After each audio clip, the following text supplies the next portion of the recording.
Hey guys, it's Lisa and welcome to my channel. Today we're going to make over some items in kind of a French country kitchen decor, I guess.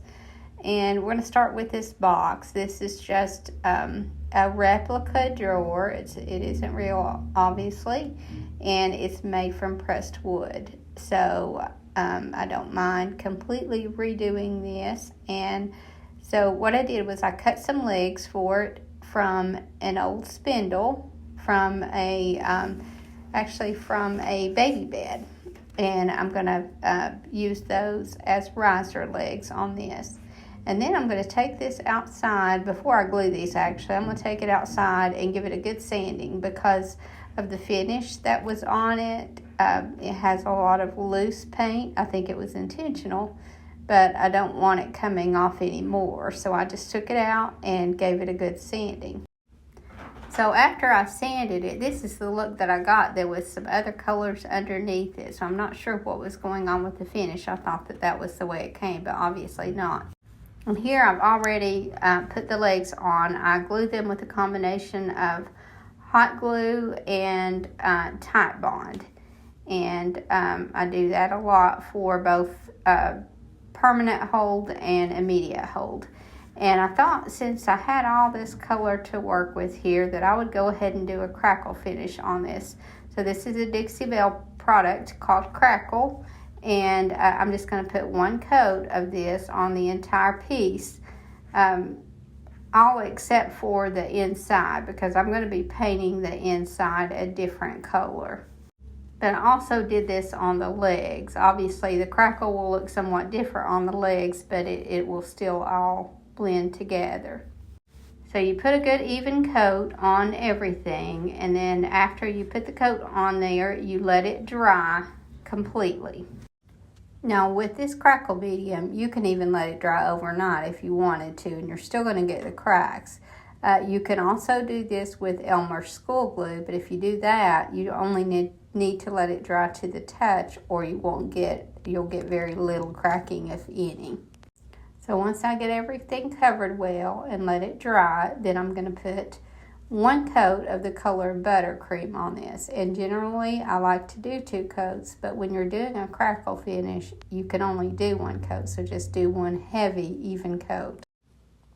And another thing when you're painting over a crackle fit medium of any kind, even if you're using the Elmer's glue, is you want to keep your strokes in the same direction.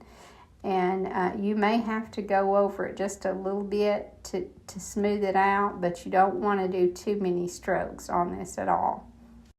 As you can see, I'm keeping my strokes very minimal here. And if you don't get it well covered, it's really not that big a deal because the crackle finish will distract from that.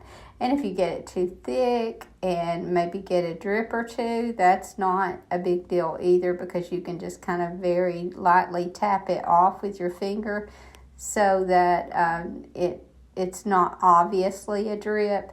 But as far as the uneven paint, it just kind of adds to the crackle look, and it isn't a problem at all. I still like the look that I get even when I do have some imperfections in my painting.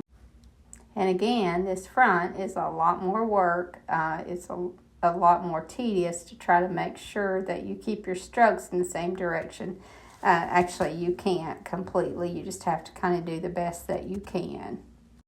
Now this box, I kind of made it with the kitchen in mind, and you could just put some kitchen items in it, but you could also use this in the bathroom with some towels rolled up in it. I actually kind of envisioned it in the kitchen with maybe some cookbooks in it, but again, it could be used for a number of purposes. The drawer pull on this was missing, so I'm going to just put my own on it when I'm finished. And once I get this painted on the outside, then I'm going to paint the inside. And I'm going to paint the inside in the color Sea Glass. And I clear coated the inside before I started painting it because, again, it's that pressed wood and it has the coloring, the staining on it. So I just was afraid that would try to bleed through. So I'm painting 2 coats of the color Sea Glass on the inside. And then once that dries, I put a clear finish on it. And then I'm going to do some decoupaging still inside. So once this was dry inside, then I just decoupaged some scrapbook paper on the inside, everywhere except on the bottom of the drawer. And then I decided to add some transfers to this. So I'm using some from the set Vintage Post, and that's a Dixie Belle transfer. And I'm just kind of putting some of those randomly on the box. Now I did clear coat this first because I wanted to make sure, for one thing, that it was really dry, because when you're doing transfers, most importantly, make sure that your paint underneath is really dry, because you don't want to pull that paint off. But it's also a good idea to seal it first as well. So I used a polyacrylic spray on this, and before I did my transfers, and I let that dry also. Again, the most important thing is to let it dry really well. I did the transfers without sealing it, and oftentimes that still works. I like to be certain a lot of times and seal it, but oftentimes it will work even without sealing. But if you don't let your paint dry really, really well, it will not. It will pull your paint up, and it's a mess, and you can't recover from that at that point. Now, as you can see, that crackle medium really did some serious cracking on this, and I do like that look. I guess with this, I could have done maybe a couple coats, and I probably still would have had some cracking. Not nearly as much, but probably still enough. But I like the look of this really cracked finish. Now I'm putting a little something on all the sides. I don't think I put anything on the very back of the drawer, but on all the other sides I put a little something on each of them. Now, although I'm putting some color on the inside of this drawer, I'm going to keep the outside neutral because then it can still be used in your decor, even if maybe the inside don't match it. I really like to have a little bit of color sometimes inside. I feel like it gives it just a little extra character, but then you can kind of hide that if you don't really use that color, as long as the outside is neutral. And then once I finish all of these transfers, then it's going to need a clear coat again to make sure that transfer is sealed in as well. Now I thought about doing some more layering on this and add some stamping, but I decided I didn't want to get it too busy. Now what I didn't film here, at some point I added some screws down into the legs, because I could screw from the bottom of the drawer and into the legs. Because of them having some height on them, I wanted to have some extra security. I don't really know what half these transfers even say. I usually don't put them on for what they say. I'm going for a certain look, and most people don't really know French anyway. So once I finished putting all these transfers on, and again, I didn't go overboard with it, then I'm going to put a little knob on the front, and this will be finished. And I just really like the look of it. It has a feminine look, but it isn't too feminine, and I just really like the neutral colors, but with that pop of color on the inside. Now, I used this drawer to stage on in my last video, and I forgot to mention where I got it. My friend Gina brought it. She bought, I think she said 6 of these at a yard sale, and I just love the crackled finish on them. You can't get that when you're trying to do a distress finish. There is nothing like the actual aging process of these, and I just absolutely love the color and the look of these drawers. And she was so sweet and kind enough to give me a couple of them, so I thought I would use them in some of my staging. Then I had this little gravy boat and decided to turn it into a pincushion. So I just stuffed plenty of polyfill down in it, and then I covered it with some doilies and glued around the edges to make the pincushion. So first I did a solid doily, and then I glued some little lace appliques on the top of that. And I just kind of stuffed it in really well and made sure that I got it really tight, and then glued down around the edges. So again, once I got that solid doily, then I just glued down around the inside. And I probably should have waited on that. Well, I know I should have waited on that because I had to pull a little bit of it loose when I added the doily over the top of that, because the doily also needed to be stuffed down in the sides. So I just stuffed it down in and kind of pulled that other loose, and then I glued down around the edges of this. And then once I got that glued in, then I took some gathered more narrow lace and glued it all around that area so that it kind of filled in that little crack and looked more finished. And then once I finished trimming it out with this lace, then I just started adding a few little lace appliques over the top just to add some extra texture. Now, I'm purposely keeping all these colors neutral because I want to make sure that it fits into whatever vignette that I decide to put it in. And I added some of these little appliques that a sweet viewer sent me. And then I still felt like it needed some more, so I took some little strips of lace and tied around the neck of the bowl.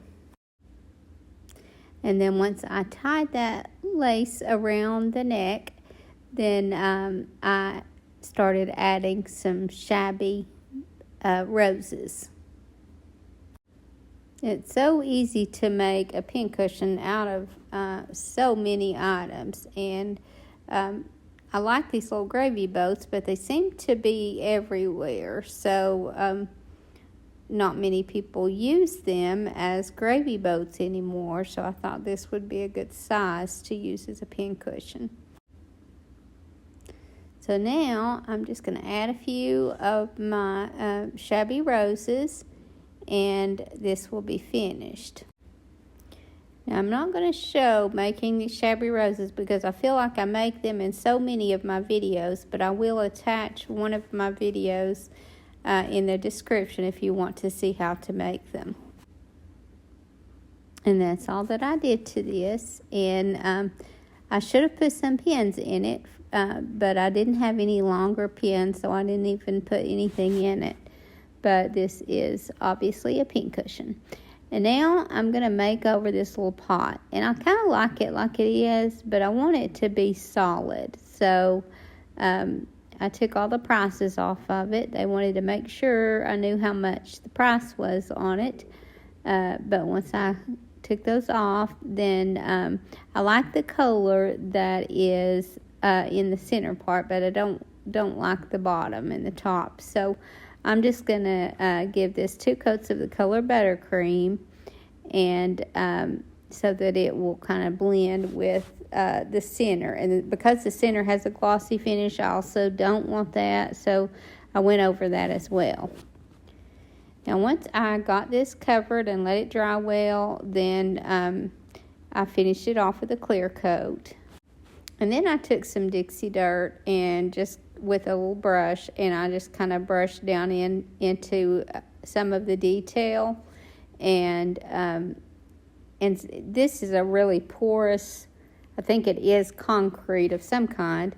And so I worked some of that down into some of those little porous holes just to make it look more aged. And then that's all that I did to this, except obviously finish it off with another clear coat. Now, I haven't mastered this Dixie Dirt yet, but I didn't really need to know much about it to do this. I didn't feel like I just kind of put it down in some of those little holes and some of the detail and then wiped it off really well. And I didn't want a whole lot in here. I just wanted enough to make it look kind of grungy. Another friend of mine, Lori Jo, gave me this little bronze clock, and I just love it so much. I was going to use it at home, but didn't have a place to use it, so I've been using it in staging some of my videos. Now, I thrifted this frame, and it's just a cheap little frame. This is going to be somewhat of a simple makeover. I'm just going to paint the whole thing, including the glass. I'm going to give this 2 coats of the color Buttercream. And then I'm going to use this resin mold on it. And I wanted this little rooster, and I already have some of these made up. So I've already painted this Buttercream and then let it dry well. And now I'm taking some black wax and working it down in all that detail and then wiping it off really well. Now, if you don't know how to make these, my friend Myra has a YouTube channel that she recently started, and she has a video on making these. So they're very, very simple to make, very quick to set up, and great to have on hand to put on flat projects. Obviously, you can't put them on anything that has any kind of a contour, but it works great to have these made up ahead for your flat projects. But if you haven't seen her video, you should check it out. And if you haven't even seen her at all, her channel is Farm Fresh Designs 59. And she really does a lot of these little resin molds. As a matter of fact, she's the one that introduced me to them to begin with. I couldn't locate the video on this, but I did some script stamping on the background, and then I did some distressing on the frame, and I also added a little bit of that black wax just in the detail of the frame. And now I'm gluing that mold onto the frame. And now this makes a good little shelf sitter. You could actually hang it on the wall, but this is a simple way to turn just a little cheap frame into some wall art. Now, this is a rooster that at one point had some color on it, and I spray painted it white and didn't like that shiny finish at all. So I pulled it out and decided to paint it this color of Buttercream. So I gave it 2 coats of Buttercream and let it dry well, and then I just did some heavy distressing on this because I knew that there was some deeper color underneath that white. So I just did some pretty deep sanding on it so that I could bring some of that out and didn't just sand down to this white. And then once I got it distressed the way I wanted it, then I finished it off with a clear matte spray, and then this one was finished. And now I'm so much happier with the look of it. So I have some beautiful hang tags to show from the viewers today, and 3 of them are from Anna from Indiana. Anna made some very pretty hang tags, and I'm going to start with this one. I love the look of this one. I love the little boot, and then she put the little detail with the beads on it. And then I don't know if you see what I'm seeing, but that little bouquet of flowers is just such a precious little thing to add to that. And then the little pin with the lace, this has just got so much detail, and it's got the little words on there. They're talking about a baby boot. And then here's the other side of it with that precious little baby and the little fairy wings. This is just absolutely gorgeous. And then Anna also made this one, and I love this one. The subject obviously is love, and it's got the little vintage couple there, and it's just so pretty. It's such a good idea for a hang tag. And then the other side obviously is a coordinating look, and it has that beautiful little lady's boot and the Victorian lady at the top. This is just so pretty. You guys are just so awesome. I can't believe the talent that I'm seeing. Now this one, savor the moments. Now keep that in mind because this hang tag is all about that theme. And as you can see, that's a little envelope, and there's going to be a little card that pulls out, and that's what it looks like. And it's got a clock because of Savor the Moments. And I love this vintage ribbon on it. This is so pretty, and even the back of both of these are so pretty. And she carried that theme back to the back. There's the hour hand, and then time waits for no one. I love that this card had a theme, or this tag had a theme. Okay, so this one is from my friend Betty Lou, who is local. And she is new to making hang tags, but you could never tell it because this is absolutely gorgeous and so my style. So in the back of this, I love how she took that Dollar Tree netting and put it under those flowers and lace and just added all this texture. And I love that sheer lace over the top of it because it softened it. And I wanted to show this one. I asked her if I could show this to you guys because this is a very simple way to make a hang tag. She's just got her cardstock in the back or whatever she used for her tag. And this is those little raised stickers that you get at the Dollar Tree. And then this little moss is from the Dollar Tree. But I thought, what a simple way to make a hang tag and make it look like it's just you've really gone all out on it. It's just such a great idea. And I decided to make a hang tag to go with one of my items on this vignette, or in this vignette. And so I'm just going to kind of do that for you guys. I am going to kind of speed through this because it's a lot of the same things that I've been doing. Here I'm just kind of roughing up those edges before I antique them. And I'm sorry I'm out of frame here. I didn't realize I'm trying a new angle on my camera, and I didn't realize I had it so close here. But here I am just antiquing not only the edges but also some of the cardstock in the center. And then I found some scrapbook paper that had a little bit of that blue in it that's in the vignette. I just wanted a touch of that here. And now I'm taking a scrap of lace and gluing just randomly on here, and then I'm going to let that black lace hang from the bottom. And I'm not worrying about any of this hanging off the side because I'm going to go back and cut that off. And all that I do here is just keep layering. This is going to be a very layered one. So there's that scrapbook paper. And then you won't see very much of it. I end up hiding a lot of that actually. But this is a postage stamp. One of my sweet viewers sent me some postage stamps, just some old ones that had been torn from envelopes. I love these so much. So I thought one of those would work well on this. And now I'm layering some more texture over the top, keeping that sheer lace over the top of that stamp so that it doesn't hide it. And then now I'm going to add some little bits. This is just a little scrap of black fabric, just a tiny little scrap, just to add just a little bit of that black up there.